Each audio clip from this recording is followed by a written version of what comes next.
Hello, my friends. My name is Darren Gerdes. It's the Daily Brief, and there is a ton of information to go over today.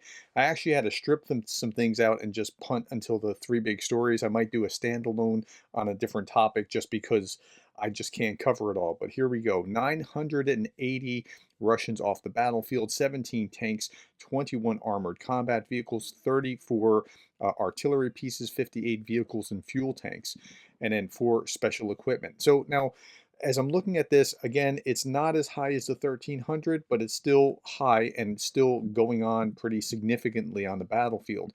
Andrew Perpetua's, his list here is about little better than 1 to 1, maybe 1.5 to 1 at best. So it's not that great as far as the losses on both sides, but it's still going. Now, I want to talk about what's going on, like with missiles and things along those lines, and then delivery of equipment and those kind of things. So, Russian strike on Kyiv kills 9, including 5 children. And so, what's going on with this? Why, like, if they're shooting down missiles, how are things getting through?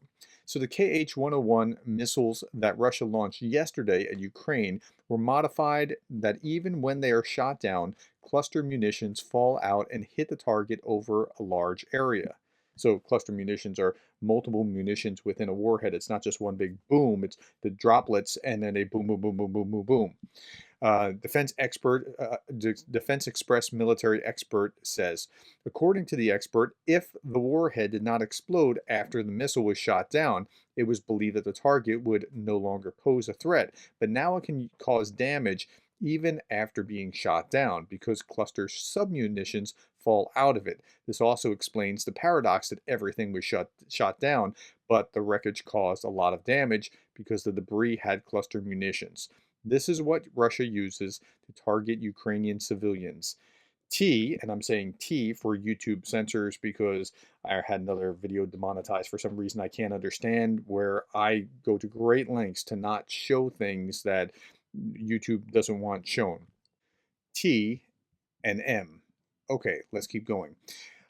So the Ramstein contact group has just started again. The G7 starting, the Ramstein format is starting, and so Lloyd Austin opened the 23rd meeting of the Ukraine Defense Contact Group in the Ramstein format. Over 50 countries will discuss strengthening Ukraine's air defense one, and providing Ukraine with annual support from NATO amounting to $40 billion.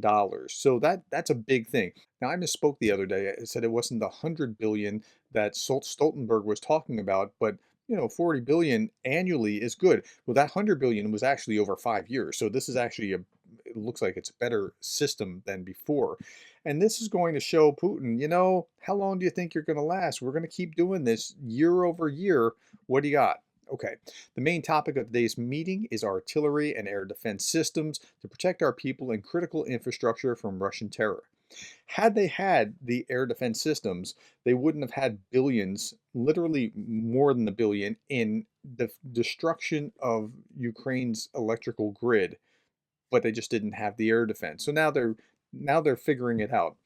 Barney Frank, a U.S. congressman from Massachusetts, said in his book, at like the very last page, like, you don't get credit in politics for solving something before it becomes a problem. You only get credit for doing it after, and that's kind of what's going on here. We're grateful to our partners from about 50 partner countries for their steadfast support and commitment to the values of freedom. German Defense Minister Boris Pistorius said on his arrival that the NATO Defense Minister Summit in Brussels that Germany cannot provide Ukraine with more Patriot systems. It just announced another one last week, so that would be the third. It has already supplied 3 systems, which constitutes a quarter of its own stock. So thank you, Germany. We really do appreciate that. Norway is to transfer mortar ammunition to Ukraine worth about 480 kroner. Now, what are 480 kroners? That's about $45 million worth of this 81 millimeter mortar ammunition. And if you're wondering what that ammunition looks like, it looks something like this. Okay, that's where we are. Thank you to Norway.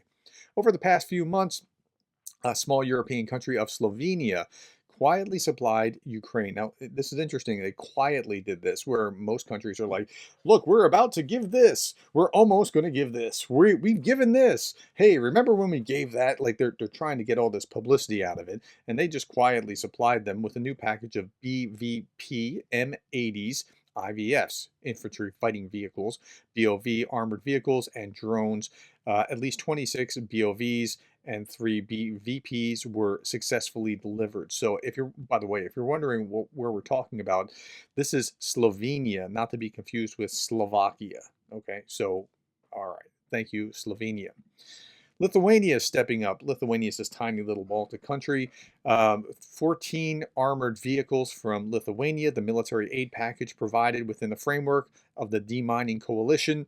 We're grateful to our Lithuanian partners, and this was from the Defense Ministry of Ukraine. So, Achu, and I'm not sneezing, Achu is Lithuanian for thank you, and I remember that.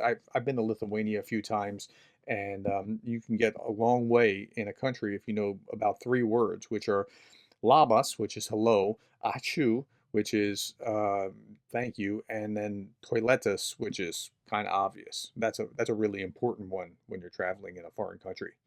Okay, Russian channel Astra reported on the night of June 12th, occupied Crimea was attacked by 12 ATACMS missiles, of which 7 were reportedly shot down.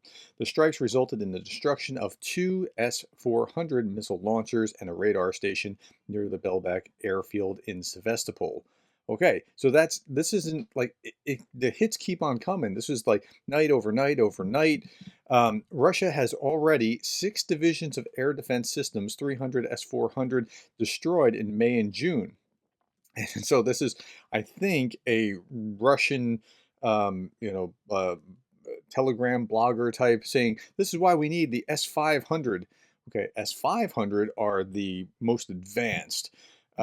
So according to General Budanov, Russians have deployed an S-500 air defense system in Crimea. The S-500 is, according to the Russians, capable of intercepting pretty much anything, intercontinental ballistic missiles and hypersonic missiles. The system cost about 2.5 billion. That's billion with a B. Let's see if old ATACMS can destroy the S-500. So I looked it up. Launch vehicle to the S-500 air defense system. It's 2.5 billion is its cost, and the number built is only one regiment in service. So, um, let's test this theory and see if it can intercept anything. And if it does intercept, well, the way the Russians talk about intercepting, sometimes it hits the target and they were intercepted. But nonetheless, if the Ukrainians can destroy that, they will have wiped out in one stroke all of Putin's proposed tax cut or tax increases that were supposed to generate all this extra revenue for that 2.5 billion. That would be a huge day if that could happen. Okay, for the first time in the Russo-Ukrainian war, Ukraine's forces hit Russia's newest R416GM mobile digital radio relay communication station, severing command links. And here's the actual story about it in Euromaidan Press. So why are they doing what they're doing? The ISW yesterday said this: Ukrainian forces may be conducting an effort aimed at degrading Russian air defenses, which, if successful, could enable Ukraine to more effectively leverage manned fixed-wing air power, that's like F-16s that are on the way, in the long run. Ukrainian forces may seek to actively degrade Russian air defenses before Ukraine receives a significant number of aircraft in order to set the conditions for Ukraine's future use of manned fixed-wing air power closer to frontline areas. However, Western officials have indicated that Ukraine will continue to face material and training constraints, which will likely prevent Ukraine from leveraging fixed-winged air power at scale. So it won't be as effective, but this is what they're trying to do. They're taking out all these air defense and radar systems and things along these lines, preparing for when the F-16s do arrive. Okay, we're switching gears here for just a moment, and I'm not going to get into this very much, but the G7 is started today. There's going to be big news in the three big stories. I'm pretty confident of that tonight. Italy's Prime Minister Meloni calls on world leaders to deliver concrete and measurable results on Ukraine, Middle East, AI and migration. I just thought this picture that they had here, or where they stopped the video, was just, it looks like a PBS drama of some sort rather than G7. But there will be big news on that. Other big news that I'm not going to cover here as well. Now, Jason J. Smart, I think very highly of him, but he's saying, I think this is a little overblown. The Russian stock market is collapsing. Russia is big, but the bigger they are, the harder they fall. Goodbye, ruble. Why is he saying that? American sanctions have just come into effect. They put Russia in a place where they're no longer trading in dollar denominated currencies. They're now going to, like, the ruble and the yuan or whatever else, and it's having a significant impact, like a really significant impact, like run on the banks kind of significant impact. Jay in Kiev is saying jubilance dissipated among the Russian population as Putin's foreign atrocity campaigns that they love so dearly start to hit home. So it's going to be very costly. Now, I think that when the end comes, it will be by something like this. It'll be a big political or economic event, not something on the battlefield. But I don't know that this is the end. This is just something that's happening that is not going well for Russia. Nevertheless, the Russians are pretty upset about this. Here's Anton Gerashenko talking about how Telegram channel cited a source about the news of U.S. sanctions on Russia. The U.S. has imposed murderous sanctions against Russia. Moscow Exchange, National Settlement Depository, and National Clearing Center went under the knife. These organizations used to determine the exchange rate of the dollar, euro, and won against the ruble. Now, this has come to an end. The rate will be determined by the central bank, which will inflate numbers and things along those lines. Starting from June 12th, everyone rushed to the exchangers to take out cash. The main thing is that our wise rulers did not prohibit the storage of currency. So they're trying to actually to buy as many dollars as they can before it's too late so that they can hold on to dollars because they know the dollars are going to be valuable where rubles are not. And that's really powerful.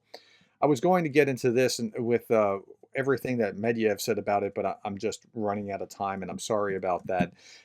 Now, there was a march on Washington in Moscow. Get that? Now, a march like, we need to attack Washington, but it's in Moscow. Okay, so it's a little different. For Belgorod, Donbass, and Crocus, we take the U.S. into focus. It's good rhyming. For a Russian victory, we demand to introduce flight missions in our strategic nuclear missiles and target the cities in the United States of America. Not a good idea. Yars, Sarmat, and Poseidon. We are targeting Washington, they chant. On Washington, on Washington, on Washington, on Washington, on Washington, on Washington, on Washington. Yars, Sarmat, and Poseidon. We are targeting Washington. Okay, so that's what they're doing in Moscow as some kind of. Now, I don't know if this is some kind of stage thing or if there's actual sentiment about that, but just thought it was interesting. Last little bit before I show you something that's absolutely fascinating. Crash in North Ossetia, which we talked about 2 or 3 days ago, was the crew defecting. It might have been that that's what was happening when they called this a technical malfunction, and the Kiev Post talked about it. But it's more speculative than convincing to my mind. Okay, last bit here. I try to end with something interesting or unique. This is Anton Gerashenko a couple days ago. This is reportedly a training exercise of the Belarus Special Forces. They should have Lukashenko jumping on top of that human pyramid at the end. I want to show you this. Now, I've been in the martial arts for many, many years, since I was in high school, and I've never seen anything quite like this. Okay, so they're going to put this thing up between. It looks like metal, but I'm not convinced that that's going to be metal because here comes somebody flipping into it.